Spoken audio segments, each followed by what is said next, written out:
Good evening, everyone, and welcome to our feature presentation, our local history spotlight. We're pleased to welcome Alicia Bertrand, who's here to speak about Oshawa's past, specifically murder and mayhem and all things nefarious that have happened in the past in Oshawa.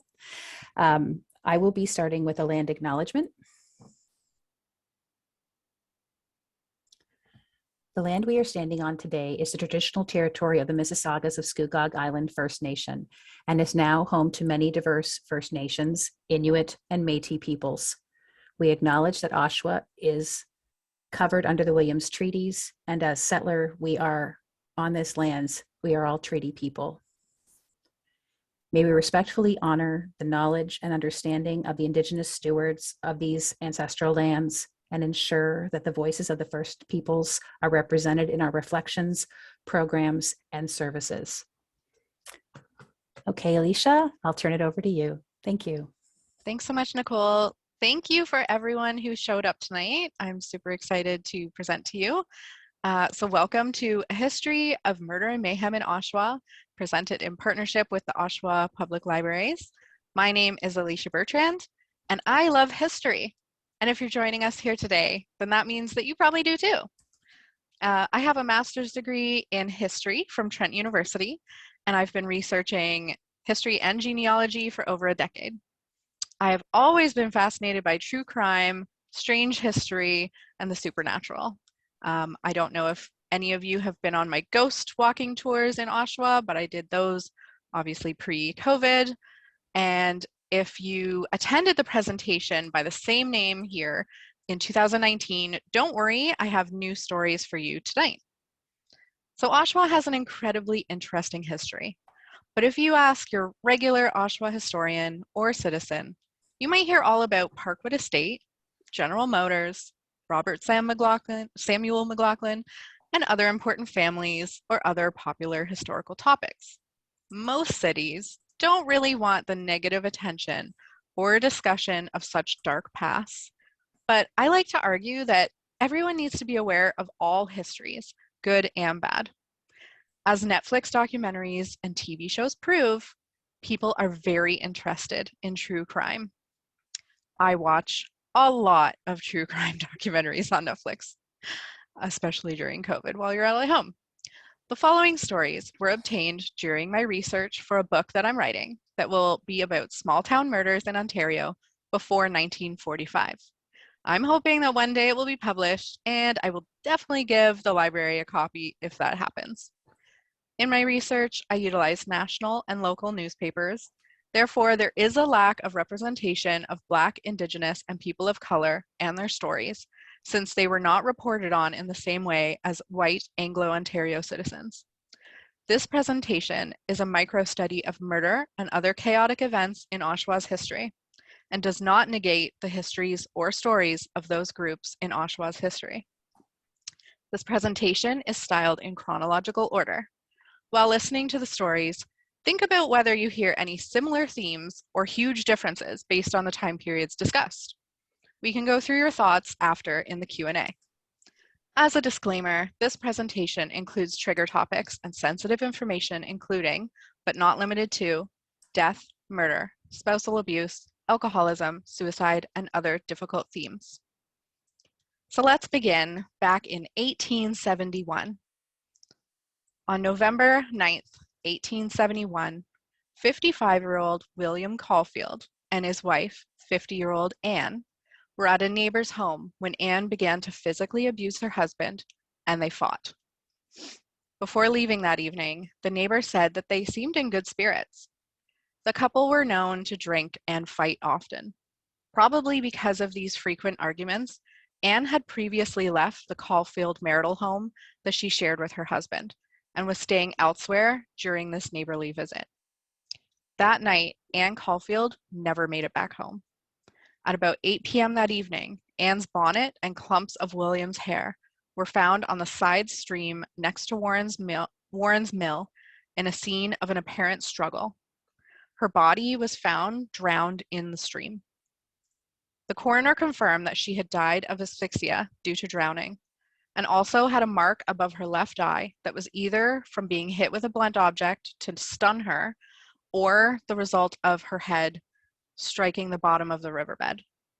By 10 p.m., when asked where his wife was by police, William claimed that Anne was in bed, although 2 hours earlier, they found her body.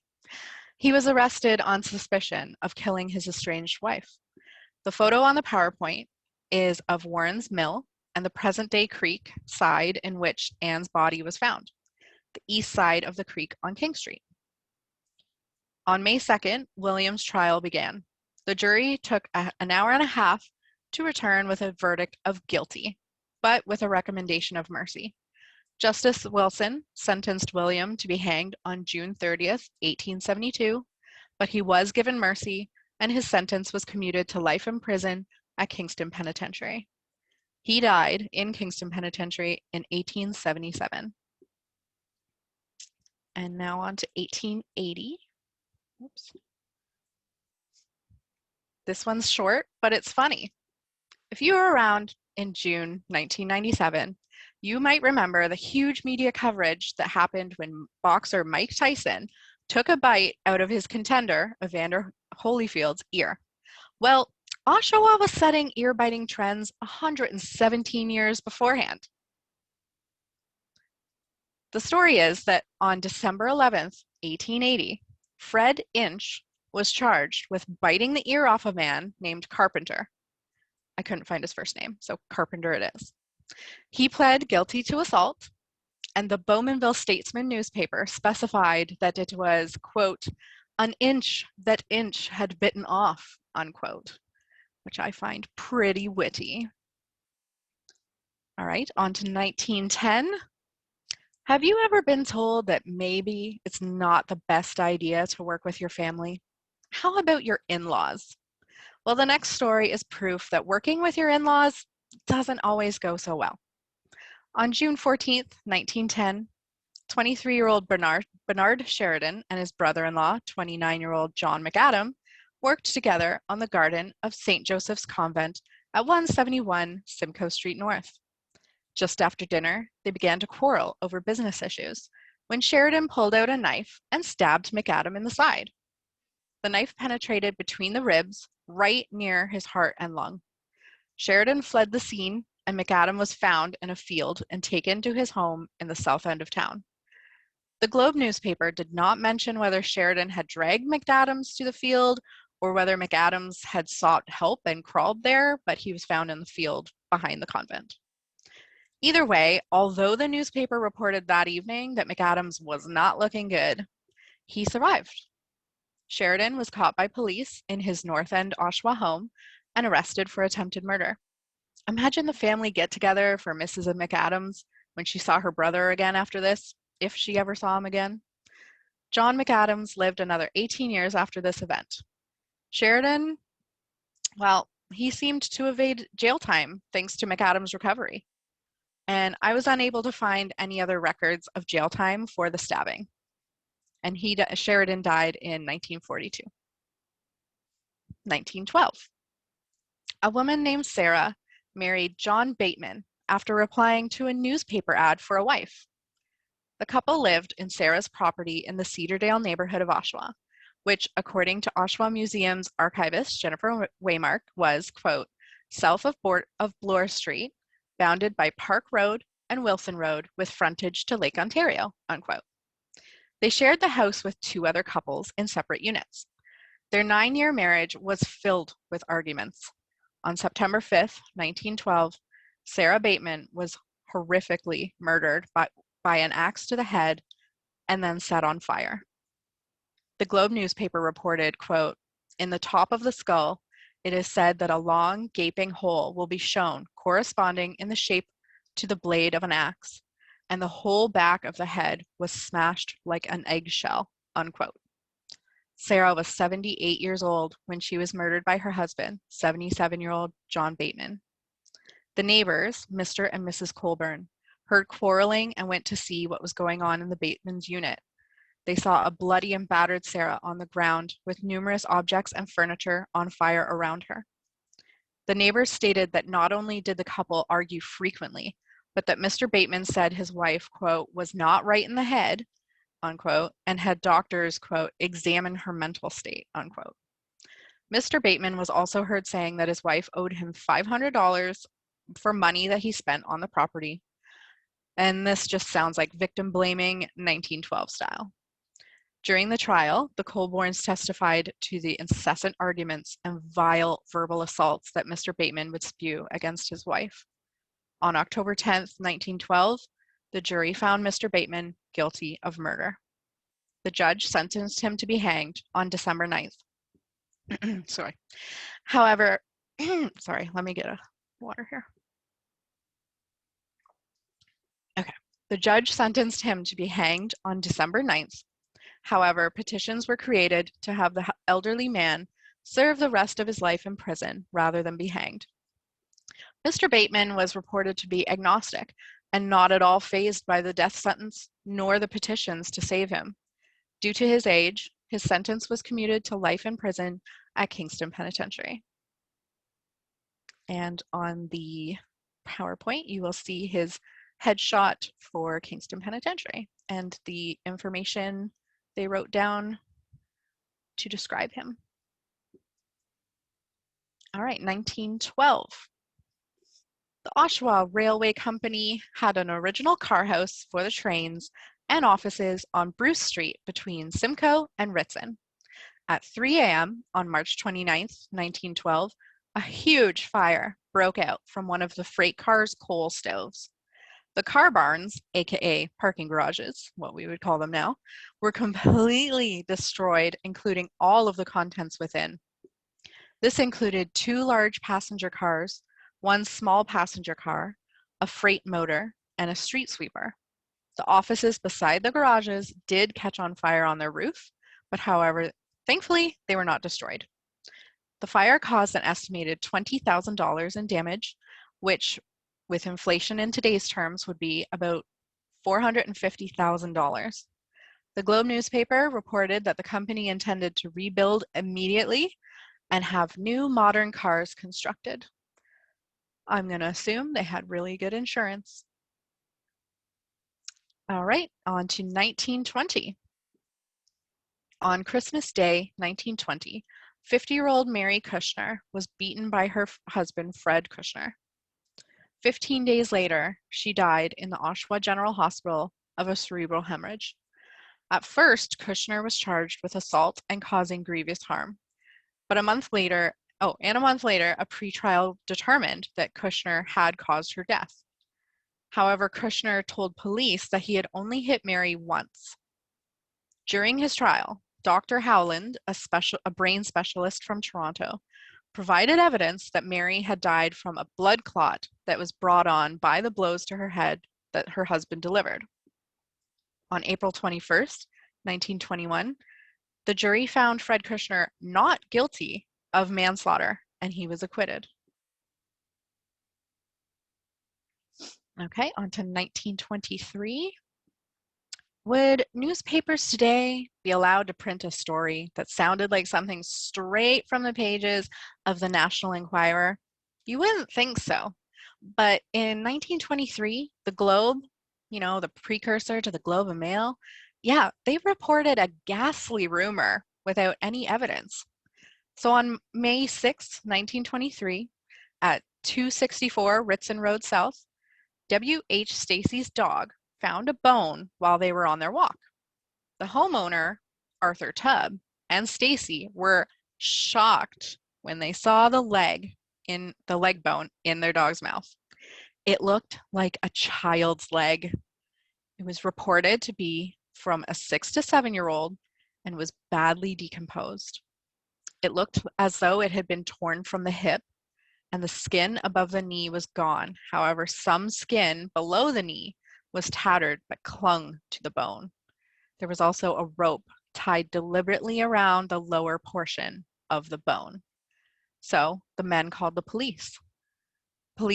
Chief of Police Owen Friend, Provincial Officer Taylor, and Inspector Stringer took on the case. Police had reportedly said that the leg looked as though it had been waterlogged for about 5 to 6 months, so the police began a huge search of all the creeks in Oshawa. Police even searched local cemeteries in case someone had gone grave robbing. Sounds absolutely horrible, right? Do you think that this would cause a panic in Oshawa in 1923? Well, that panic wouldn't last long because John McGinn, who lived around the corner from Tubb at 300 Courcelette Avenue, he went to the police as soon as he read these reports in the paper because he noticed that one of his bear scraps that he had thrown away was missing. He went to police and mentioned that not only could he prove that it was his rope that was tied around the bone, but also a very important aspect that the police and neighbors had missed. The decayed foot only had 4 toes. So, should have noticed. Okay, on to 1924. Well, I did have a question there, Oh, Alicia. yes. There didn't appear to be a slide for 1923. Oh no. It went Okay, from maybe 1920 not. to 1923. So there's Okay. a slide missing there. I'm just going through Okay. this slide. Okay, so 1924. Yeah, okay. Maybe I didn't. Maybe I was going to put in a picture of a bear. I don't know. Sorry Okay. about that. That's okay. Okay, so now we should be on a picture of the old Mary Street School, right? For 1924? Yes. Okay, so in 1924, another day of mayhem occurred on September 10th, 1924, while hundreds of children played during recess in the Mary Street schoolyard. A prize bull being walked to the Oshawa Fair got spooked and charged into the children.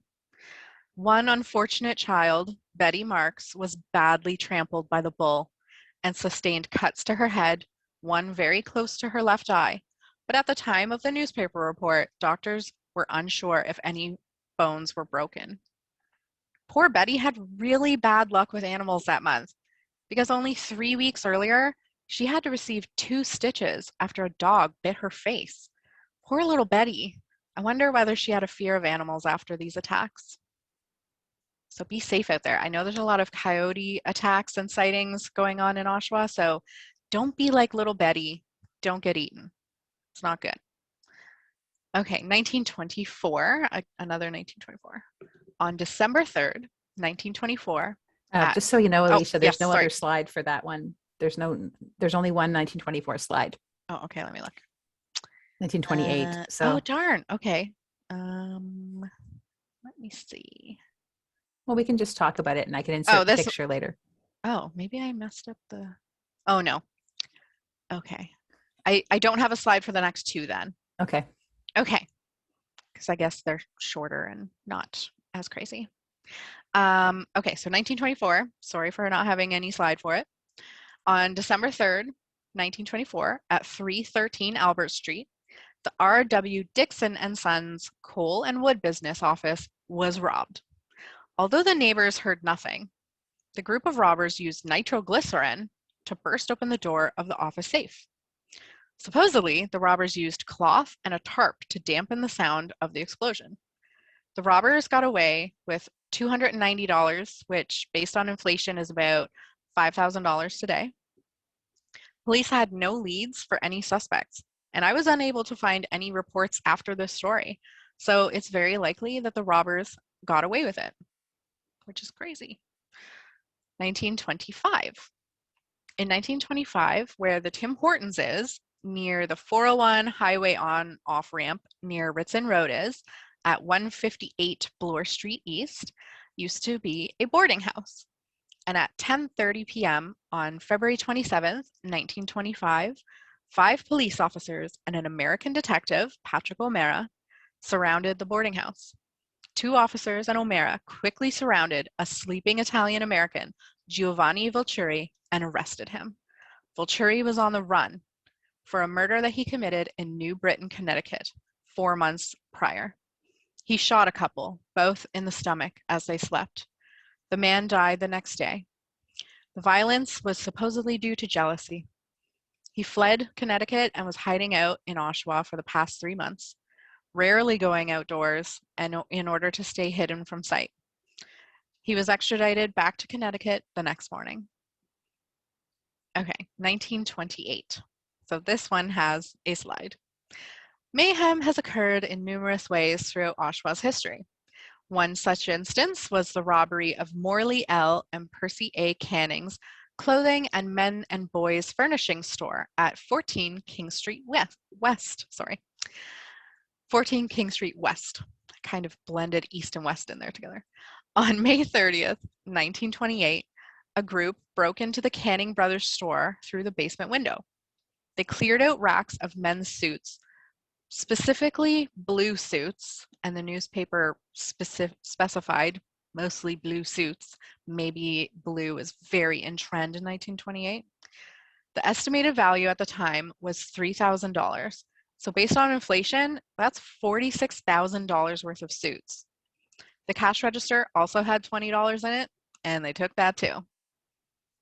And so the presentation picture is of Morley Canning and his wife Isabel. I found this on Isabel's family tree on Ancestry, and it just looked like they were looking off very judgingly. So I made a meme of it.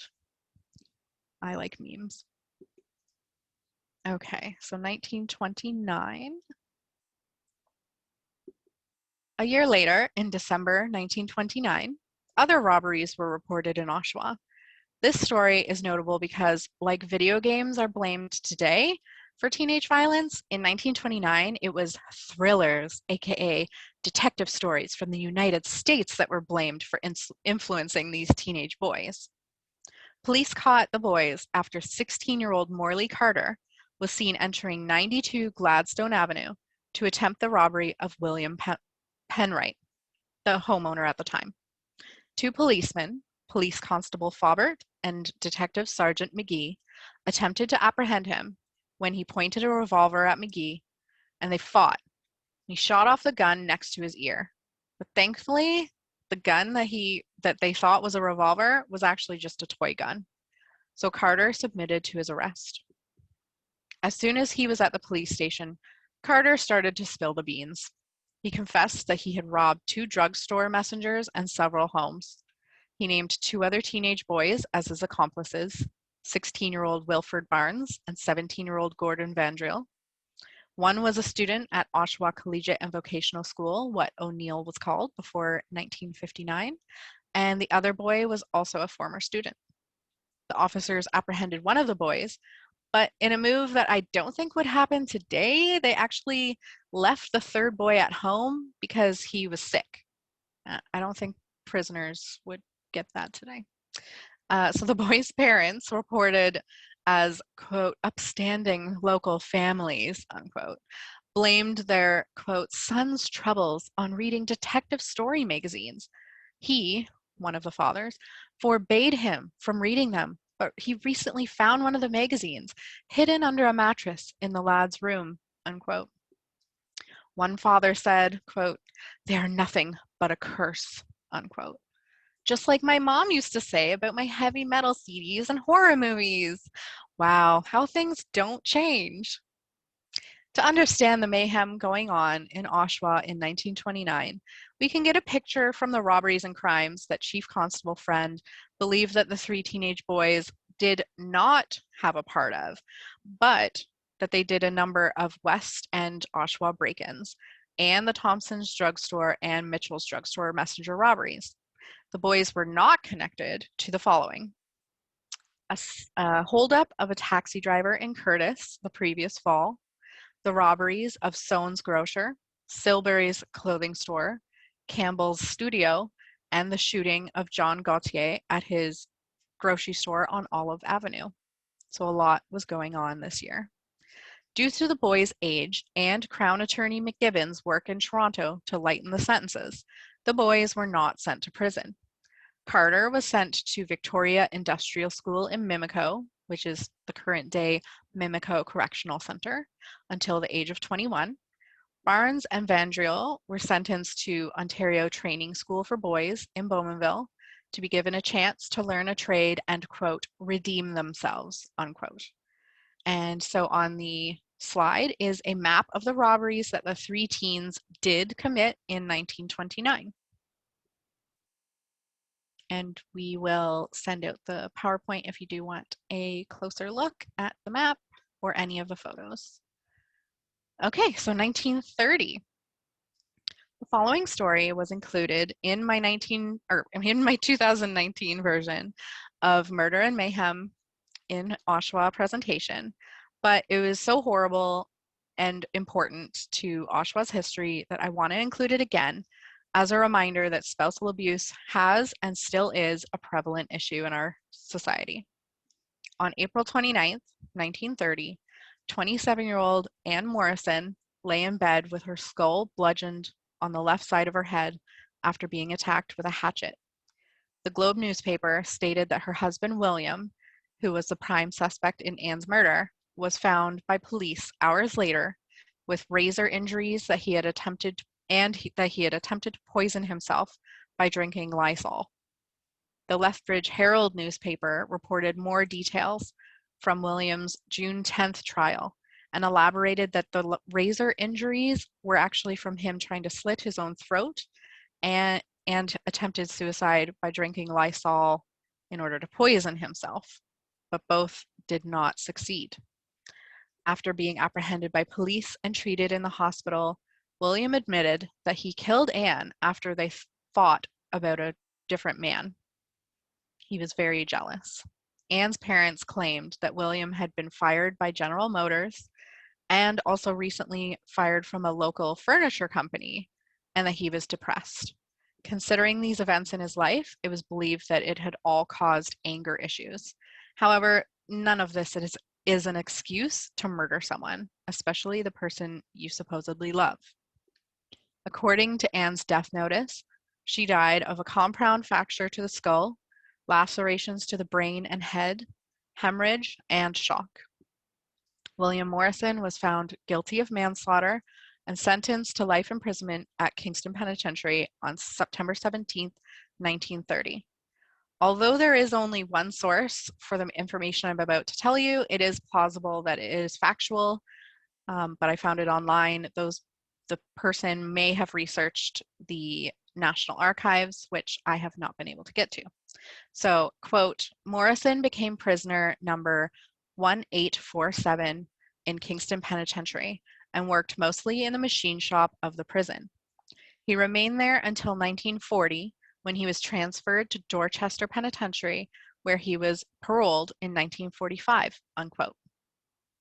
So this story is just one of an incredibly long list of murder of women at the hands of their partner or loved one. So history has still not taught us to stop spousal abuse and homicide. And so now for the last story of tonight's presentation, we're going to end on a sad note, but then we're going to go into questions. So 1945, the day of October 17th, 1945, was a sad day for the Holloway family of Oshawa. John Philip Holloway returned home from a work trip to 80 Roxborough Avenue, where he found a note from his wife on the table. The contents of this note led him to find his wife, 32-year-old Marion Holloway, hanged in the basement. She had committed suicide. He ran over to his neighbor's house and asked if they had seen his young children.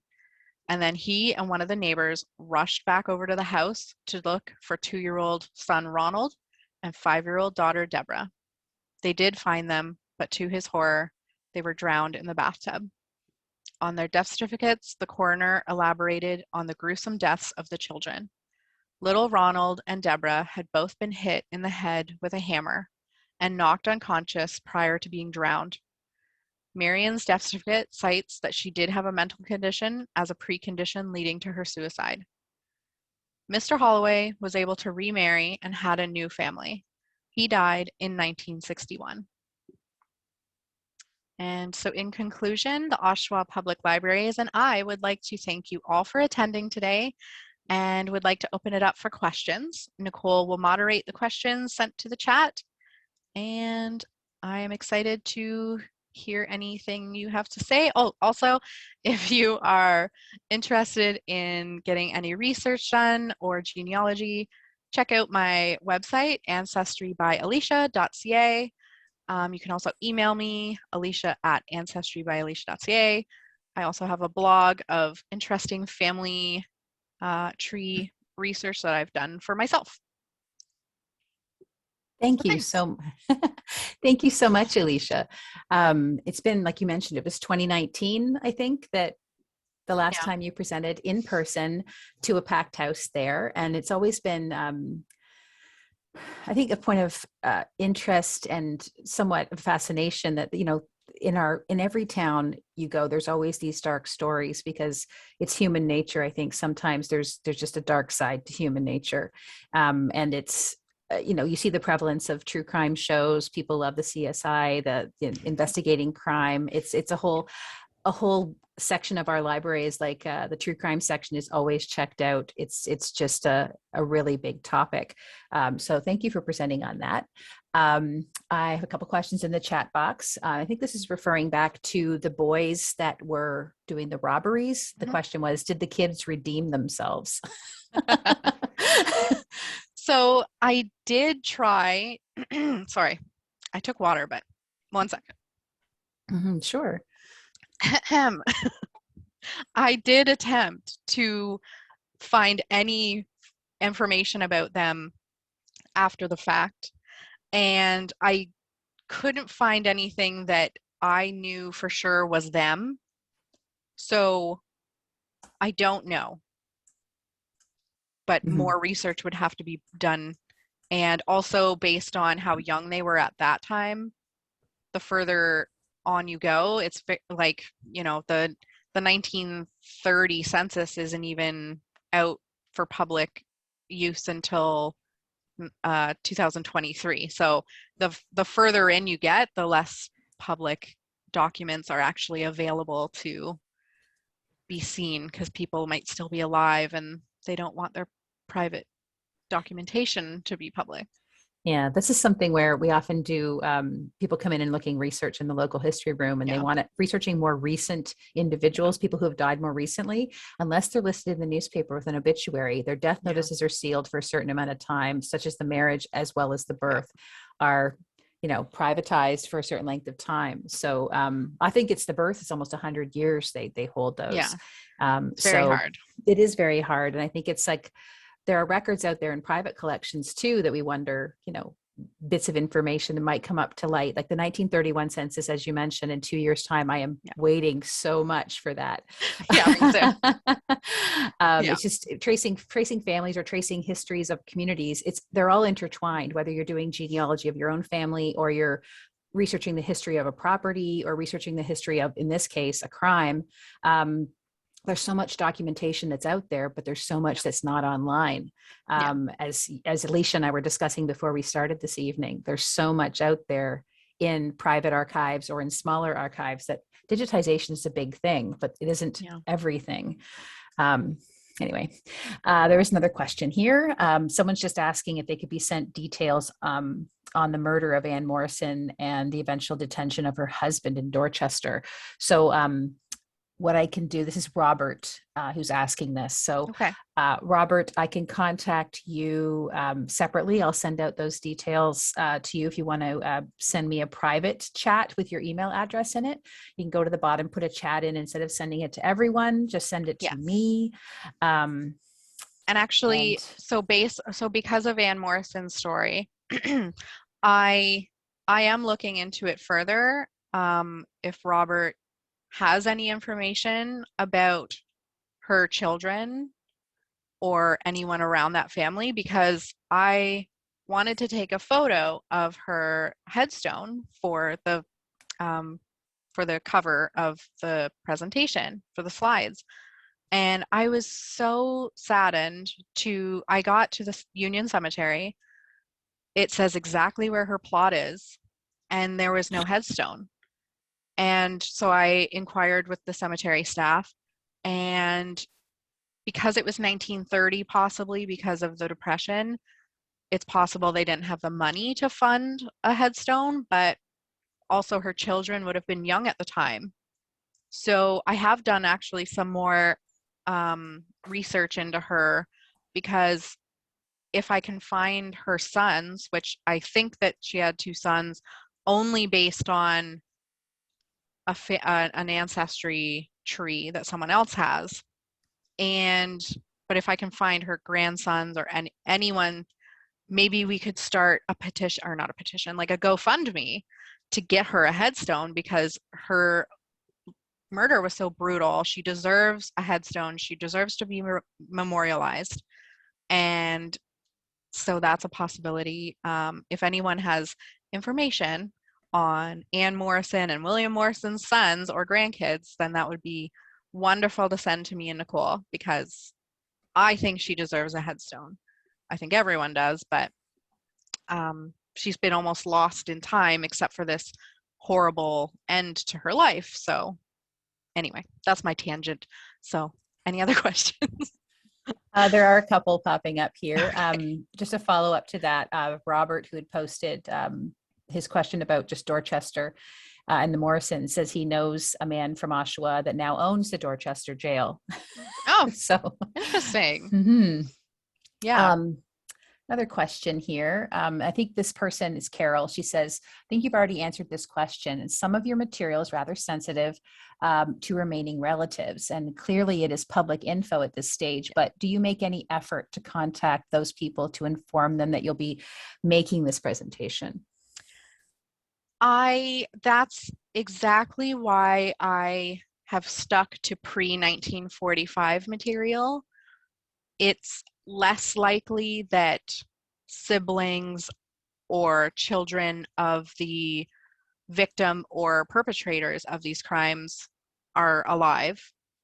And yes, this is public information because it was in the newspapers. But I do try to look on Ancestry to see if anyone, if I can see a public tree, then I have reached out to certain people that I've been able to find, but that's actually really difficult. So that is exactly why I've kept it pre-1945. Mm-hmm. And because I find that, the closer you get to now, like there were people asking in the Facebook group for Vintage Oshawa, oh, are you doing this story from the 70s or are you doing this story from the 90s? And I was like, no, not a chance, because 100% those people and their families, close family members, will be alive. So I'm Mm-hmm. gonna, but out of respect, if you know anyone that pertains to these presentation materials, definitely email me, because I am writing a book based on these newspaper accounts. And if someone doesn't want their information to be released, now I'm only doing it on murders, it's not the robberies. But again, that's why I'm trying to keep it pre-1945 out of respect to anyone that might still be alive. I was just I went on your walking tour a couple of years ago, and this is the reason why I brought you in the last time in 2019. I'd gone on one of your walking tours and was fascinated and said, can you come and present on this in the library? So I think there was some of the, do you think you're going to get back to doing walking tours again? I would love to. COVID can go away anytime. That'd be wonderful. So yeah, actually, in March of 2020, I was in talks with the downtown BIA, which now is, I think, defunct and not even a thing anymore. Right. They were going to plan a Halloween 2020 big downtown street fest, and I was going to do my ghost walk, but not a walk. It was just going to be an outdoor presentation, because they were going to cordon off streets downtown to just walk and have Halloween candies and stuff. So COVID ruined that. But yeah, 100%, I will come back to the library and present, and hopefully, and you know what, if anyone has ghost stories, email me, because that I have not gotten new stories for. The only reason why I did extra research into murders and robberies and such was because I was home and bored because of COVID, because I couldn't leave my house. And so I pretty much wrote a book in the craziness that is being at home alone for months. So Yeah, I would love to come and present again on any topic you want. I'll research it. Very fascinating. There's a couple of questions or comments in the box here now saying, thank you for the presentation. We do have an interesting story. And someone else commenting on, she's pretty sure she remembers when Canning's menswear was still in business on Simcoe Street North, and she assumes it was the same family, Cool. Yeah, the Canning family. probably. That's cool. And someone else commented, I love ghost stories. I know Yay. oftentimes we'll get people coming in researching the history of their property. So they'll be going through our city directories, which are also online, but they can tracking who lived in their house before. And Yep. quite a bit of the time, they're looking to see if their house is haunted and who died, who may have died in their house. And I don't have records on who died in a house. There's no database for that, but it's a common question we get. Do you know anybody who died in my house? Actually, so Nicole, if anyone it comes up to you and asks you stuff like that, I have actually done home genealogies for my parents' house and a friend's house downtown Toronto. And with my use of every documentation I can, I do try my best to find who's lived at the house in the same year of their death certificate. And usually the death certificate will say exactly where they died, which if it includes the house address, proves that they died in the house. So if you have anyone, I like send them to my website or send them to my email address. Okay. Because I will 100% help them figure that out, because I love doing that kind of stuff because I love ghosts. So yeah, and maybe I'll put up I don't know if I want to put up my parents' house, but maybe I'll ask my friend if he's okay with me putting up his house genealogy on my website so people can see how that looks. But yeah, I love trying to figure out what ghosts are in your house. It is I a wanna common know. question. And someone else commented that Bob says he runs Unexplained and Haunted Oshawa on Facebook. There's a group they're Cool. trying to build up, but there's not many stories there yet. So he's like, they're trying to build up some of those stories. And someone's asking what your website is. I see your email address up there, but is your website Ancestry by Alicia? Yes, ancestrybyalicia.ca. I have a blog of articles I've written, but also a page for contacting me about doing research for you. Great.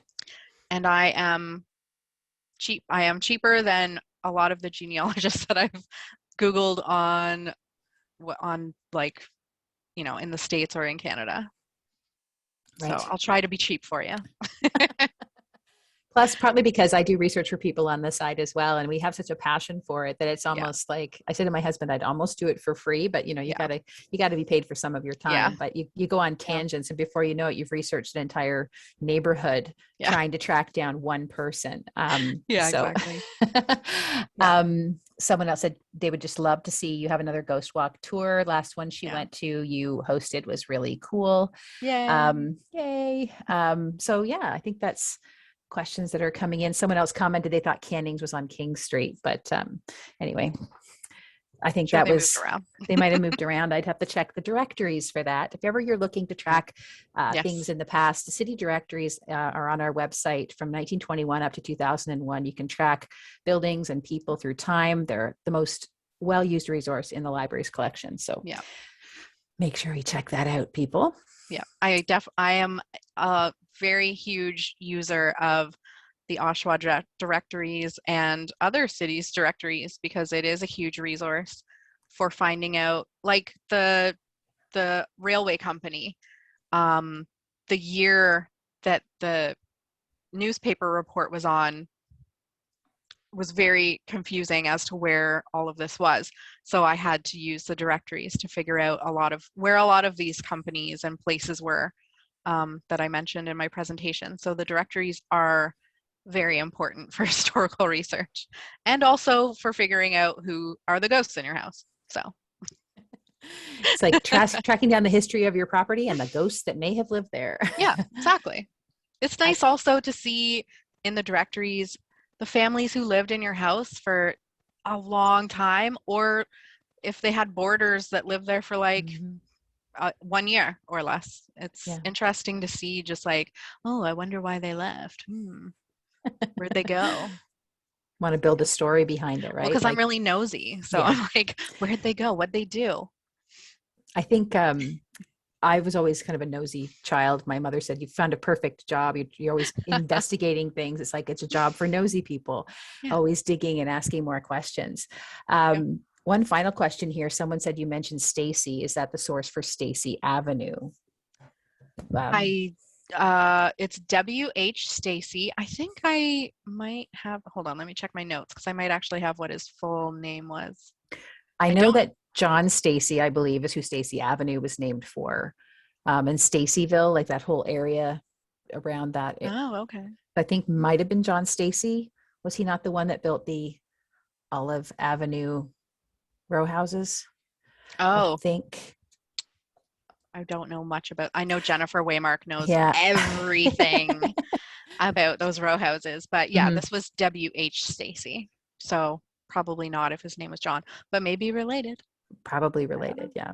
I kind of wish that they described what type of dog it was because I really, I love dogs, but no, it was just his dog. Generic dog. Generic dog. Not everyone loves their dogs as much as we do now.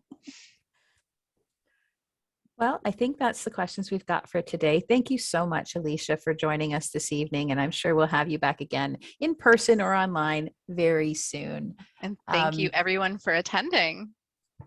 Thank you so much, everyone.